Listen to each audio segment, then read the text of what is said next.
Hello and welcome to our video around Qlik Cloud Data Integration. My name is Mark James and I'm a BI and Data Integration Consultant at Qlik UK. Here within this video we're going to see a completed data integration flow with Qlik Cloud Data Integration, and in this workflow we see 4 components: landing, storage, transform and Data Mart. We'll go into each of these components in detail throughout the course of this video. The first of which is the landing component. The landing zone is where we'll transfer data in our demo from a MySQL on-premise database to the landing zone in Snowflake as a cloud data warehouse. This will load the data in full in the first instance, so do a full load of all of the transactions and all of the data in MySQL and load that into Snowflake. And then it will deliver any changes in CDC or change data capture on a transaction by transaction basis in real time as and when this happens. So now we're going to go into the landing component. And in this case, first of all, we see the statistics around the last time the data was loaded or updated, timestamped, and then showing that in this case, we have 8 data sets which have been loaded as of that last timestamp. We see the full load status, showing any tables that are currently queued to be fully loaded, any that are still loading, any that are completed. So in our case, 8 have already been completed. And in the case of errors, we show tables that have errors during the load. Then we move on to the table at the bottom, which shows a breakdown of the record count for each table loaded. We see the start and end times of the full load. We see the duration, and we see the number of records being captured within each of those particular entities. The last piece is now moving on to the CDC status. So now that the full load has been completed, it is in CDC mode effectively, which is now monitoring through the logs and monitoring for any changes that are incoming or waiting to be applied, or changes that have already been applied. So effectively the changes will be captured through the logs, accumulated, applied in CDC by Qlik Cloud Data Integration, and then we'll see that as a process change. This CDC demonstration will come as part of the later section of this demonstration. And here we'll see then how the changes are captured. They're either captured as either an insert, an update, or a delete. And as we come into the demonstration later, we'll see how the changes are captured in our demonstration as an update and to which tables are being updated.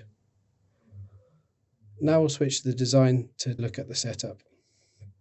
First of all, we're going to look at the source data. So as I mentioned, we are capturing data from MySQL.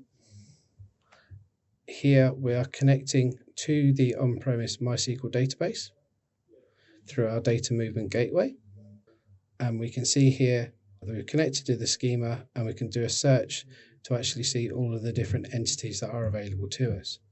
If we scroll down through, we actually see a territories entity that we've not yet loaded. So we can add that as a selected data set, and we can choose to add that as a data set if we wish to the existing tables. Now we can look at the rules.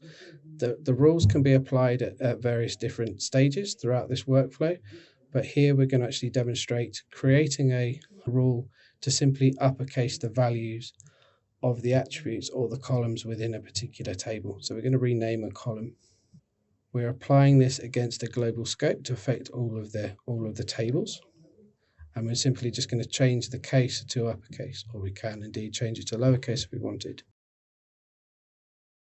We've named this as an upper rule, and this now uppercases all of the fields within all of the tables.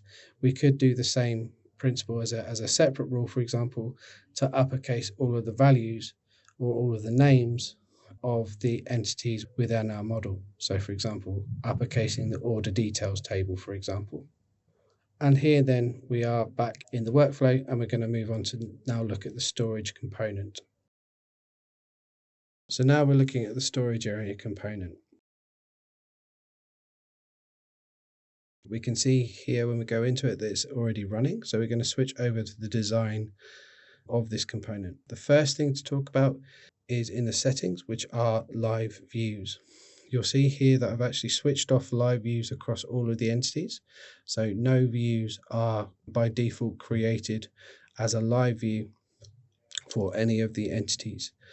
What this effectively is doing is reducing compute costs in the case of Snowflake, because no calculations are being done at runtime for each individual transaction. Later in the demonstration, you'll see how we're actually controlling this to switch on live views for just a particular entity.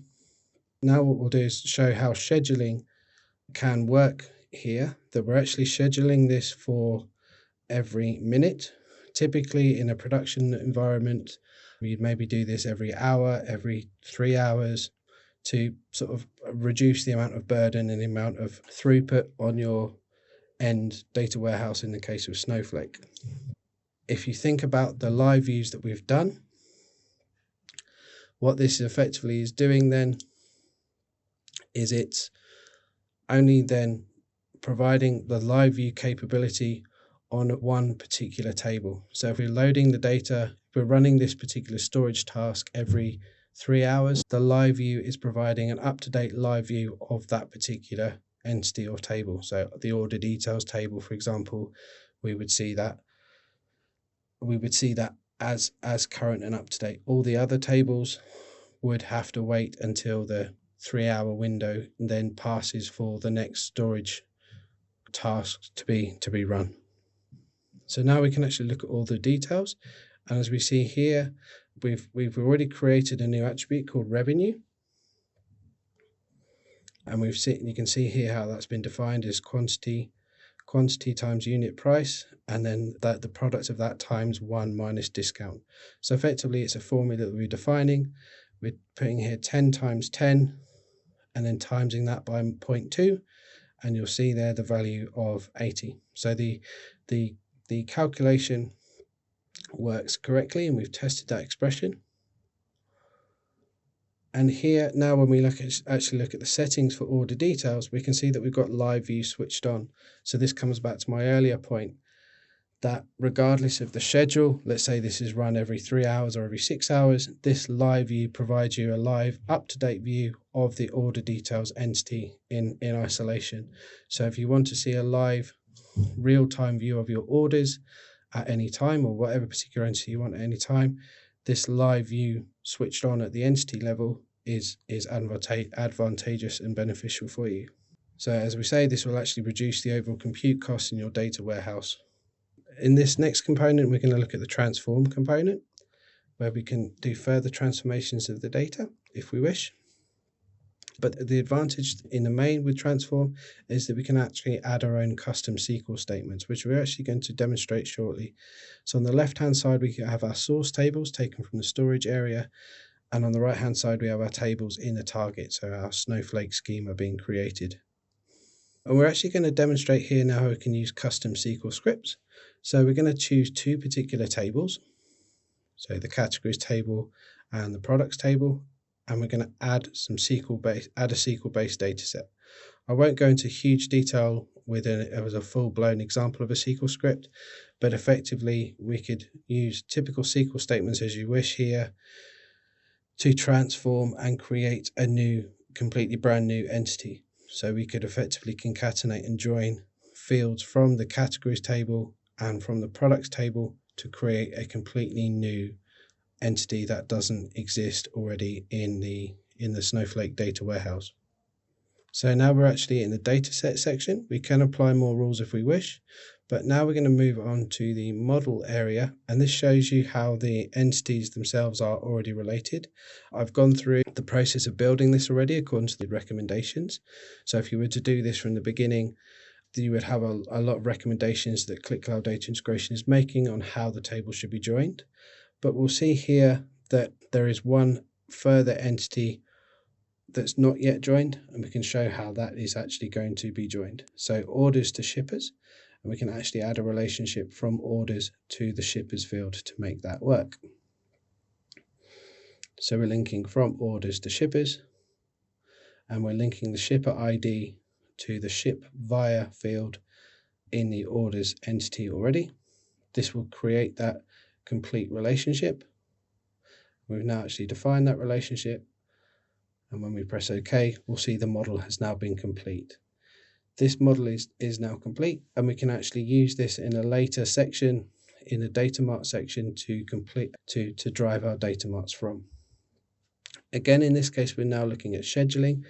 Whereas before we had scheduling for every 3 hours, for example, the advantage here is we can actually effectively create dependencies. So the transform module will only run once the previous component, in our case, the storage component, was been completed.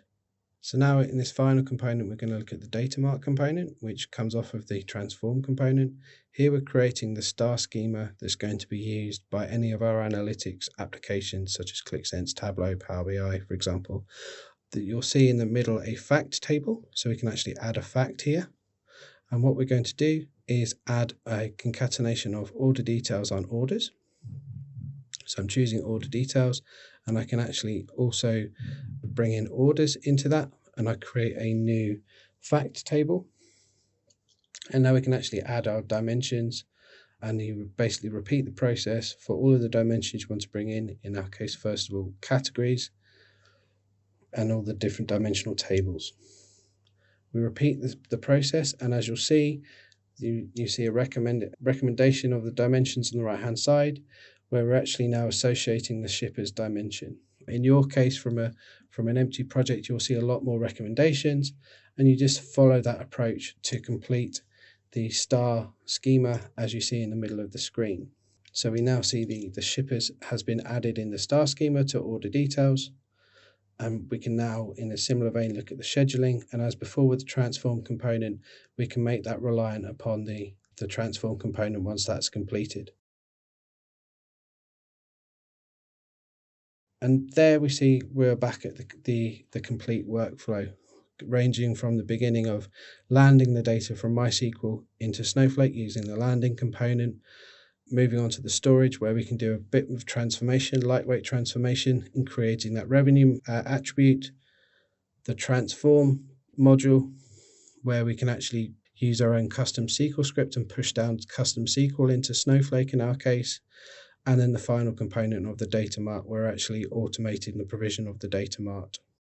So now we are going to show our demo scenario of a fictitious retail organization and how we're dealing with customer order management. Here we see a completed ClickSense dashboard based upon the Snowflake data warehouse that was provided, automatically created by Qlik Cloud Data Integration in the earlier part of this video. And we are going to focus on a particular order, in our case 10248. And what we'll see is that there is actually one order or one part of this order which we cannot complete due to insufficient stock levels. So we've had a conversation with the customer, and the customer has kindly agreed that they're going to lower their current order amount at the moment to be able to complete the order. So we now actually need to modify this order amount.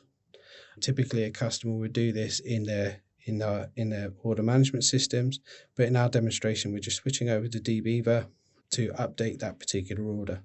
So I'm going to go and find this order ID of 10248, and here we see that all the orders for 10248, and we're going to lower the order amounts accordingly to 11.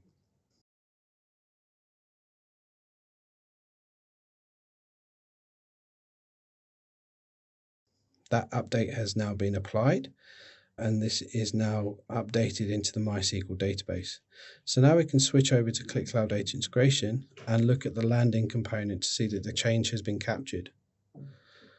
And we can actually see that in CDC status, the change has already been captured, i.e. here the 11th processed change. We'll see the timestamp, which shows when the last change has been captured, and that is an updated record. So we now return back to the completed workflow. And we're basically waiting now for the storage component to run. So in my case, this is run every minute. So we can now see that that's running. That's taking the captured change in our order ID 10248, pushing that through then the transform component, and finally pushing that into the Data Mart. So that's now finally running in the Data Mart, and we'll wait for that to complete.